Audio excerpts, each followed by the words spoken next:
Welcome to the deep dive. Today, we're really tearing into a fascinating spiritual text, Hmm. and it presents this massive, sharp challenge to maybe the most common advice you hear everywhere: follow your heart. Right. It's almost become a default setting in modern culture Exactly. So, our mission today is to understand why this particular source warns believers not to follow their feelings, not to follow that passion. because it sees the human heart as, well, fundamentally flawed, deceitful even. It wastes no time getting there, does it? Not at all. It hits you straight away with its foundational reference. It points to the prophet Jeremiah.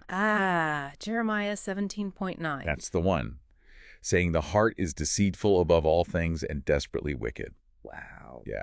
And it basically calls relying on your heart, that modern self-help approach, Yeah. calls it folly, pure folly. That is such a stark contrast. We're going from, like you said, this default cultural wisdom straight to one of the heaviest lines in Scripture. It is heavy. The world often paints the heart as this, fountain of truth. But this text, completely the opposite. Completely. It describes it not as a fountain, but more like a sea of corruption. A sea of corruption. Yeah, constantly stirring up things like pride, envy, lust, and self-love. Not exactly a reliable guide. And if it's deceitful, as the text claims, Yeah, how do you even know when it's stirring up that stuff? That's the tricky part, isn't it? that's the insidious nature of it, exactly. If the source itself is corrupt and lies about it, you can't really trust your own judgment about your motives. You become like your own worst witness. So you're kind of trapped then. If you trust it, it leads you wrong. That's precisely the argument. And the text uses this really vivid analogy to explain the consequence of trusting those shifting feelings. An analogy, okay. It says following your heart is like being a sailor in a storm. Okay. And you throw away your compass, you just toss it overboard. Right. And instead, you decide to steer the ship only by the flashes of lightning. Oh, wow. That's evocative. It is. You get maybe the brief, intense flash, that momentary passion or feeling, but the text warns the end result is just sorrow and confusion. No clear direction. I think many of us probably do navigate by lightning flashes sometimes. You wait for that strong emotion, that sudden urge, That flash of zeal, yeah. and you steer towards it. But then you find the course is always shifting, right? It leaves you feeling tossed around by every emotional wind. So if the heart isn't the guide, where does the stability come from? Right. What's the alternative? Well, the text is clear. Stability has to come from outside the self.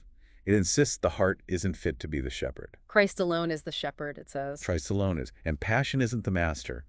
The Spirit has to rule, actively rule. So it's not just passive belief. It requires a total reorientation. A conscious reorientation of your desires, yes. Yeah. Which sounds incredibly difficult, let's be honest. It does. You're being told to actively distrust your deepest impulses. How does that even work day to day? Are there like specific instructions? There are. It's about radical submission, really. Mm-hmm. Because the heart, left to itself, will chase pleasure. It'll rebel. Okay, so what are the commands? The source gives two very specific, counterintuitive commands for resisting those impulses. And this is where it gets concrete, right? It uses specific moments, not just vague ideas. Exactly. So when your heart tempts you towards, say, fleeting pleasure, Yeah. you're told to remember the cross, the ultimate symbol of self-denial, of sacrifice. Okay, so counter pleasure with sacrifice. What about rebellion? When passion whispers rebellion against, God's way or his will, you're told to look to Gethsemane. Gethsemane.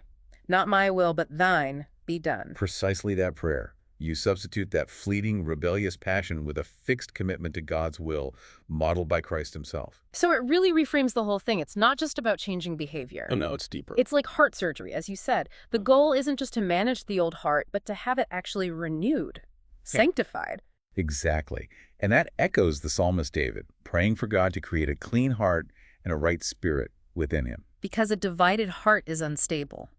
That makes sense. That instability is the core problem it identifies with following feelings. But if the heart is naturally so restless, always chasing things, how do you even start to get it to settle down and listen to this external guide, to Christ? The text says the heart must be gathered wholly to the Lord. Gather wholly. Meaning, when Christ becomes your sole passion, your primary focus, when his will becomes your actual delight, not a chore, Okay. then, the source claims, those restless wanderings of the soul shall cease. Because it's found its true anchor, its true treasure. Precisely. A heart filled with Christ won't need to chase those fleeting worldly things because it's found something lasting, something better in him. Okay, so the big takeaway from this deep dive seems really clear then. The core message isn't follow your heart. Definitely not. It's make sure your heart follows Christ. Turn it towards heaven. Let Jesus be the one guiding it. Right. Let him sit on the throne of your heart, so to speak. Which leaves you, the listener, with a pretty profound question to chew on, doesn't it? I think so. It really forces you to reflect. What's the real practical difference in your own life between finding your main treasure in those fleeting pleasures, the stuff your heart naturally goes after, versus fixing your love, your primary passion, wholly on Christ?